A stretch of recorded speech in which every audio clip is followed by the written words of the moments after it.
Saya ingin dengar suara dari teman-teman semua. Siap ya? Siap. Saya ingin dengar dulu suara dari pendukung paslon nomor 1.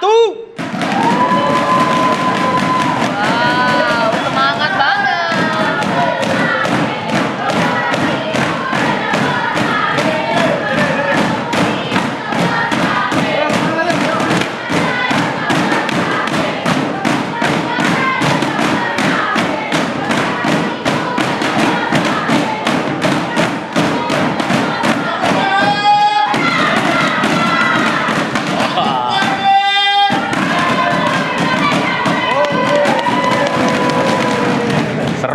Seru. Sekarang saya mau gantian ini. Mana pendukungnya dari paslon 2?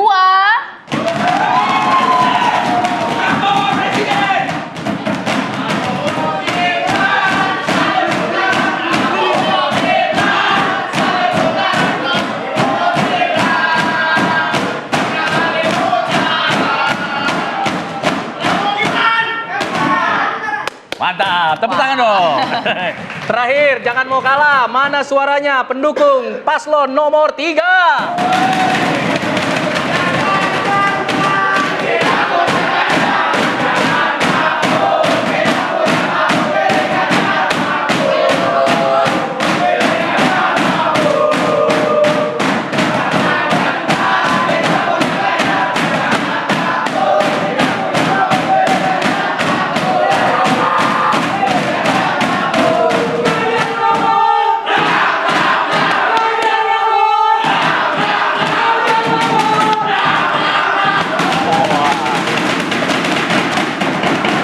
Semuanya semangat, Ya. Semuanya hebat-hebat. Kita tempatkan saling berdampingan, ini harapannya, Cak. Meskipun semangat masing-masing, tapi tetap satu tujuan, satu kebersamaan. Oke, ini luar biasa sekali. Ini saya langsung transfer energi. Tapi kita harus mengingatkan bahwa kita sudah bersama dengan para panelis yang luar biasa. Betul sekali, kita mau harus dengar tanya-tanya suaranya. langsung ini bagaimana dengan debat malam hari ini, apa yang harusnya diangkat, itu pasti apa sangat penting. Saya mulai pertama kali kepada Profesor Eko Prasojo. Prof, ada yang mengatakan bahwa tema debat malam hari ini itu kerakyatan sekali atau rakyat sekali karena mengenai kesejahteraan sosial, bahkan juga inklusi, pendidikan, kebudayaan, kesehatan. Kira-kira apa sih yang harusnya di-highlight atau dibahas malam hari ini, Prof? Baik, terima kasih. Jadi memang ini debat yang paling dekat dengan kebutuhan masyarakat ya. Karena berkaitan dengan pendidikan, kesehatan, dengan ketenaga kerjaan dan seterusnya.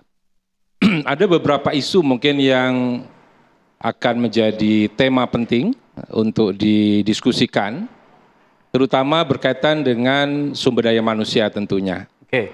Indeks modal manusia kita ini 0,54. Kita menuju Indonesia emas.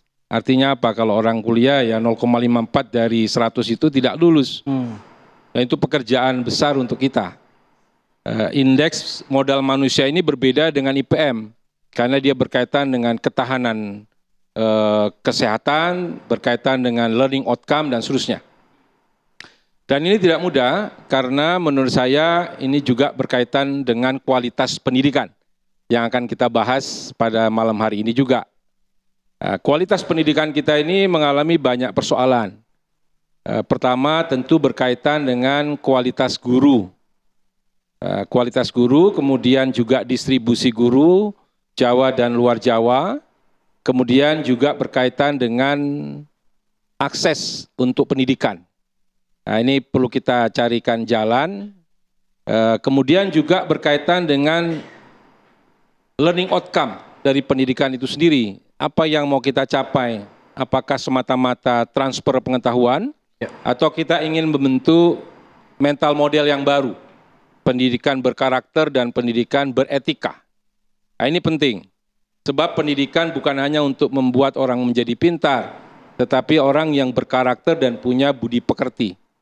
Nah, jadi ini juga berkaitan misalnya bagaimana kita nanti membangun budaya, kaitannya dengan tema kebudayaan, yaitu membangun mental model bangsa, membangun karakter bangsa, terutama bagaimana membangun nilai-nilai bangsa yang bisa menjadi dasar untuk pembangunan pada sektor-sektor lain. Seperti soal disiplin, soal kerjasama, kejujuran, integritas, dan seterusnya. Nah, bagaimana kita menumbuh kembangkan budaya bangsa tadi itu sebagai nilai dasar untuk kehidupan bangsa dan negara. Baik. Dan tentu tema-tema lain yang masih banyak yang akan kita bahas. Menarik Terima sekali. kasih. Tepuk tangan dulu dong buat Prof. Eko. Selanjutnya kita juga ingin dengar suara dari Prof. Suhaib Amiruddin.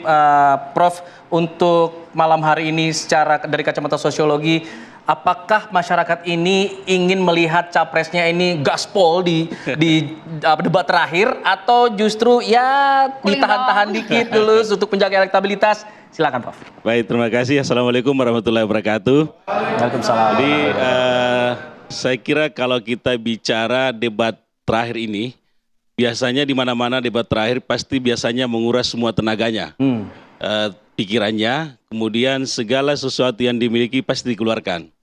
Tapi saya melihat pada debat capres pada momentum yang kelima ini, itu lebih banyak bicara pengalaman kelihatannya. Karena bagaimanapun misalnya kita lihat Pak Ganjar pernah menjadi gubernur dan pernah menjadi anggota DPR RI.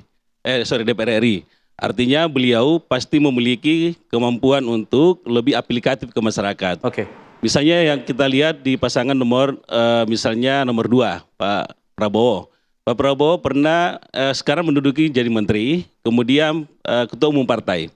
Berarti beliau juga punya pengalaman secara struktur partai politik dan beberapa komponen-komponen masyarakat yang terlibat di dalamnya, yang juga punya pengalaman dalam hal bagaimana bicara berkaitan dengan persoalan-persoalan bangsa. Kemudian Pak Anies juga adalah pernah menjadi gubernur, pernah menjadi menteri pendidikan.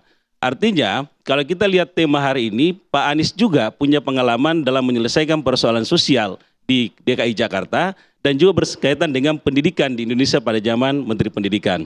Nah, kalau kita lihat debat pada kesempatan kali ini yang kelima, saya melihat kelihatannya lebih mengarah kepada bagaimana dia harus mengaplikasikan. Dan saya berharap secara pribadi tentunya, supaya debat kali ini para calon ini menyampaikan hal-hal yang mudah dicerna oleh masyarakat. Karena ini berkaitan dengan hajat hidup orang banyak.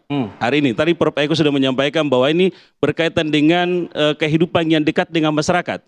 Jadi bicara kehidupan bersama misalnya pendidikan, kesehatan, kemudian bicara tenaga kerja itu kan hal yang sangat mendasar dan harus dimiliki oleh semua warga negara.